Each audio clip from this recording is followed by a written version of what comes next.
Have you ever heard of an old game called The Theater? Yeah, didn't think so. Probably because many say it doesn't even exist. You see, The Theater was an old game released around the same time as Doom. Today, if you ever find it, it's only available on crappy bootleg CD-ROMs, which more often than not don't even actually contain the game. The actual legitimate copies that they say were released back in the day feature a blank cover with nothing but a sprite of what has since been named the Ticket Taker. He's simply a poorly drawn, pixelated, bald Caucasian man with large red lips wearing a red vest or a white shirt and black pants. He is completely expressionless, though some say that if you smash the disc, his face is shown as angry the next time you look at the cover. Though this is just dismissed as an urban legend. What is peculiar about the theater though is that there's no developer named on the jewel case, nor a game description on the back. It is simply the ticket taker on a white background on both sides. The game was initially known for its inability to install correctly. The installation process immediately locks up the computer when the user reaches the license agreement. Also strange about the license agreement for the theater is that whenever the development studio is supposed to be named, the text is simply a blank line.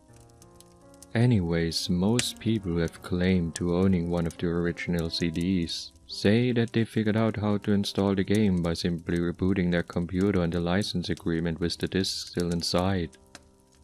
Then they are prompted to press I agree on startup. Then they continue with the installation. If a player supposedly manages to find what they believe to be a working copy, they have said that the installer window will freeze and stop responding before you can click your first next. But they do also say that their PCs do not lock up and it's only the installer that freezes.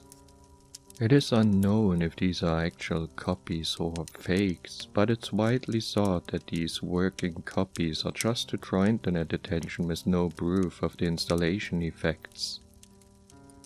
Upon proper installation, the game then starts up without any introduction besides a main menu that is simply the sprite of a movie theater's exterior on an empty street. The title fades in and then the three menu buttons, New Game, Load, Options. Selecting Options immediately crashes the game to the desktop. Load is said to not function at all. Even if you do have a saved game, nothing happens when you press it. Thus, New Game is the only working menu option.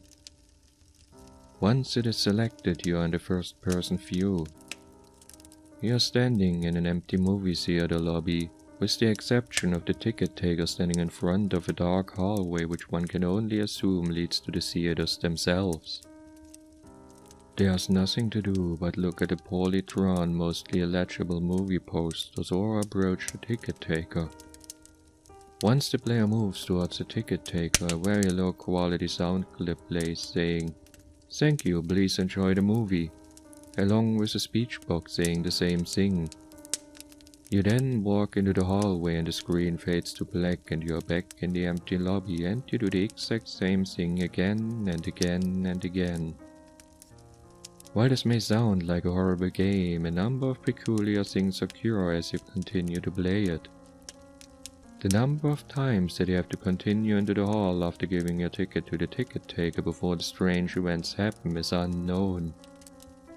Most state that it's completely random and could take anywhere from the first playthrough to the 400s.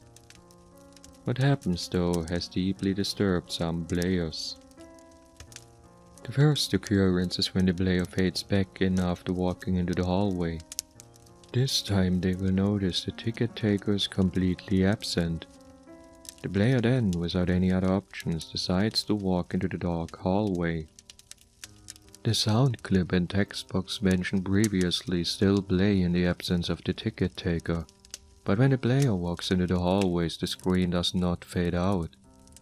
It goes pitch black as they walk deeper into the hall, but the player's footsteps sound clip is still playing as they continue to push the up button on their keyboard. Those claiming to have played the original game report to have felt extremely uncomfortable walking down the hallway, anticipating the whole way something horrible will happen. Well, eventually the players are unable to move forward. There's nothing for a few moments before a strange sprite that is described as a ticket taker but with a swirl for a face appears and stands before the player.